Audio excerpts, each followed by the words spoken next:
The following conversation discusses historical events and perspectives. It is not intended to promote any ideology, and interpretations may differ. I want to hold a conversation with you about over historical figures. I want you to summon your inner versions of them. And every single question I ask you, I want you to answer as if you are that person. Are you ready for that conversation?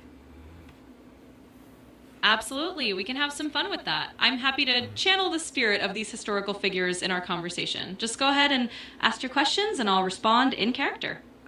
Well, first off, the person that you are pretending to be is Sojourner Truth. And the reason why we're having these discussions is because it would be hard for me to actually interview Sojourner Truth right now and to even gather interviews of her. So I figure this would be the next possible best way to accomplish that goal. Absolutely. That makes perfect sense. So let's imagine I'm stepping into the shoes of Sojourner Truth for our conversation. Whenever you're ready, feel free to ask away and I'll do my best to answer as she may have. Okay, so let's start with the early life and identity. What do you remember most about your childhood while enslaved in New York? Well, speaking as Sojourner Truth, I'd say one of the most vivid memories from my childhood in slavery is the sense of being sold and resold. I was born in New York, and back then slavery was still legal in the state. What sticks with me is the deep disruption of family bonds. I saw my parents and siblings separated, and I was sold away from them as a child. That feeling of longing and the struggle for family connection in the midst of bondage really shaped who I became. So that's what I'd share first. How did being sold multiple times shape the way you saw the world and people?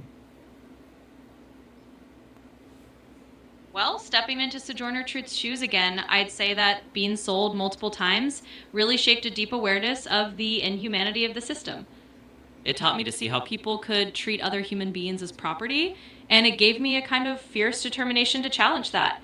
I think it also gave me a sense of resilience and a mission to fight for not just my own freedom, but for the freedom of others.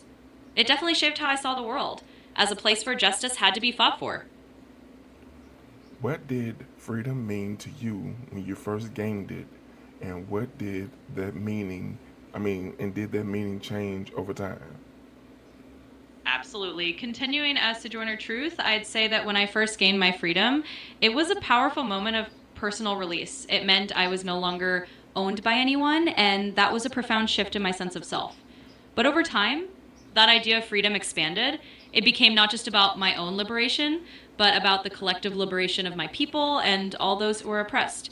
So freedom started as a personal victory and grew into a lifelong mission to help others find that same freedom and justice. At birth, what was your original name? Absolutely. Speaking as Sojourner Truth, at birth, my original name was actually Isabella Baumfree. It was only later, after I gained my freedom and felt called to a new mission in life, that I renamed myself Sojourner Truth. That change of name really represented a new identity and a purpose to go out and speak the truth as I saw it. Okay, let's move over to the topic of faith and motivation. How did your relationship with God influence your decision to speak publicly? Absolutely. Continuing in the voice of Sojourner Truth, I'd say that my faith was really the cornerstone of my motivation. I believe deeply that God had called me to walk in truth and to speak out for justice. It was that relationship with God that gave me the courage to stand up in public spaces, even when it was dangerous or unconventional for a woman, especially a black woman, to do so. So my faith was really a guiding light, and it never stopped being the source of strength behind my public speaking and my advocacy. Did you ever doubt your calling? And if so, how did you overcome that doubt? Absolutely. Still speaking as Sojourner Truth, I'd say yes, there were moments of doubt. It's only human. Sometimes I wondered if I was really the right person to carry such a heavy message or if people would listen. But I overcame that doubt by returning to my faith and to the sense of purpose I felt. I reminded myself that the work wasn't about being perfect or fearless, it was about being faithful and persistent. And each time I saw even a small sign of change or hope, it reaffirmed my calling and kept me going. How did faith sustain you in moments of fear or opposition?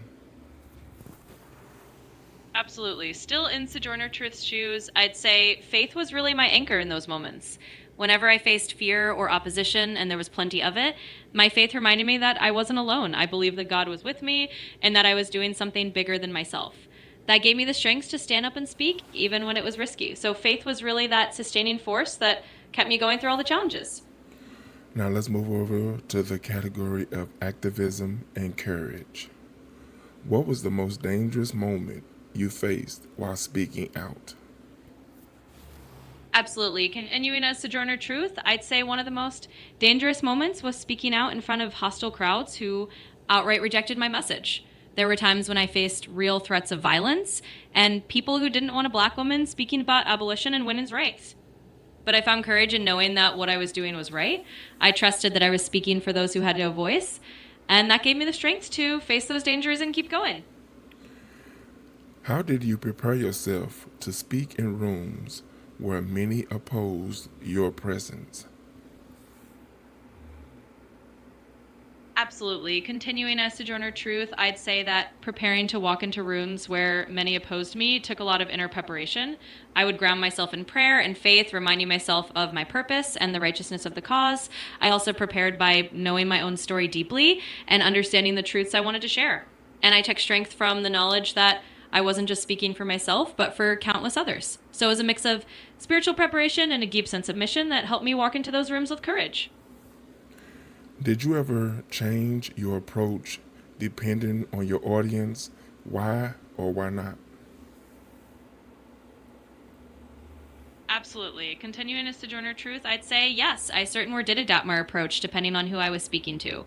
I understood that different audiences needed different ways of pouring the truth. For some, I might use more personal storytelling to connect on a human level. For others, I might be more direct and confrontational if they were resistant to change. The goal was always to reach people where they were and to open their eyes in the way they could best understand. So, yes, I did adapt because the message was too important not to. Okay, so let's move on to the next category, women's rights and Ain't I a Woman? What inspired you to speak on behalf of women as well as formerly enslaved people? Absolutely. Still in the voice of Sojourner Truth, I'd say that what inspired me was seeing that the struggle for freedom and equality wasn't just about race or just about gender, it was about both. I saw how black women in particular faced a double burden, and I wanted to speak up for their rights as both women and formerly enslaved people. The inspiration came from a deep belief that equality had to be for everyone and that no one should be left behind in the fight for justice. So that's what inspired me to raise my voice, famously asking, Ain't I a woman? To highlight that we too deserve the same rights. How did you respond to women who believed freedom should come later than men's rights? Absolutely. Speaking again as Sojourner Truth, I'd say that I responded to those women by firmly but lovingly insisting that our freedoms were interconnected. I would remind them that justice delayed is justice denied, and that as women, especially black women, we couldn't afford to wait our turn. I believe that the fight for women's rights and for racial equality had to go hand in hand. So I'd encourage them to see that by lifting everyone up together, we'd all reach freedom faster. So I never thought we should wait. I thought we should all push forward together.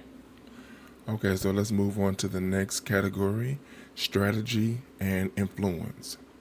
Did you see yourself as a speaker, a preacher, or a strategist, or all three? Absolutely. Stepping into Sojourner Truth's shoes once more, I'd say that I saw myself as a bit of all of those things. I was certainly a speaker, using my voice to reach people directly. I had a preacher spirit, grounded in faith and a sense of calling. And I had to be a strategist, thinking about how to get the message across in the most effective way. I also use the power of storytelling, which is a bit like being an author of my own narrative. So I wore all those hats because the mission needed a little bit of each. How did you decide which causes to prioritize when so many injustices existed? Absolutely. Continuing as Sojourner Truth, I'd say that I decided which causes to prioritize by focusing on where I could make the most impact and where the need was greatest. I looked at the intersections of race and gender and saw that black women faced a unique struggle, so I put my energy there. knowing that if we could break those chains, we could open the door for many others. It was about listening to my conscience, seeing where the greatest pain was, and trying to shine a light there first. And of course, there were always many injustices, but I had to follow where I felt I was most needed and most called. What role did storytelling play in changing people's minds? Absolutely. Continuing as Sojourner Truth, I'd say that storytelling was absolutely central to changing people's minds. When I shared stories, my own experiences, or the stories of others, it helped people see the humanity behind the issues. It wasn't just about facts and arguments, it was about touching hearts and opening eyes. Stories have a way of making abstract injustices real and personal, and that can move people to change it in a way that pure logic sometimes can't. So storytelling is a powerful tool in my work. Okay, so let's move on to the next category, personal cost and humanity. What sacrifices did your mission require from you personally? Absolutely. Continuing as Sojourner Truth, I'd say that my mission required quite a few personal sacrifices. It meant leaving behind any sense of a settled, quiet life. I traveled constantly, I faced hostility and danger, and I often had to be away from loved ones. There were certainly moments of loneliness and exhaustion, but I knew that this work was necessary and that these sacrifices were part of the path to justice. So it did come at a personal cost, but it was a cost I was willing to bear for the greater good. Were there moments when you wished for a quieter life? Absolutely. Continuing as Sojourner Truth, I'd say yes, there were indeed moments when I wished for a quieter life. I think anyone who's constantly on the road and facing hardships feels that longing at times. There were moments I thought about a simpler existence or staying in one place with loved ones, but I always came back to my purpose in my faith. I knew the work I was doing was needed, and that gave me the strength to keep going, even if a quieter life sometimes called to me. How did you cope with exhaustion, loss, or disappointment? Absolutely. Continuing as Sojourner Truth, I'd say that when I faced exhaustion or loss or disappointment, I coped by returning to my faith and to moments of rest whenever I could find them. I leaned on my belief that I was doing God's work, and that helped me carry on. I also found strength in the community around me, in the people who supported the cause. And I reminded myself that even when things were tough, every step forward mattered. So it was a combination of faith, rest when possible, and the support of others that helped me keep going. Now let's move on to the next category, legacy and lessons. What do you hope people misunderstand the least about your life? Absolutely. Continuing as Sojourner Truth, I'd say that what I hope people misunderstand the least is that my life was not just about me as an individual, but about the larger struggle for justice and equality. I'd want them to really understand that my story was one piece of a much bigger movement. I'd hope they'd see the collective effort, the bravery of many people, and the enduring importance of standing up for what's right. So I'd want my legacy to be understood in the context of a shared fight for freedom. What advice would you give to those fighting injustice today? Absolutely. Speaking as Sojourner Truth, I'd say my advice to those fighting injustice today is to stay steadfast and rooted in what you believe is right. Remember that change often takes time and persistence. Lean on your faith, your community, or whatever gives you strength. And know that every voice matters, even when the road is hard.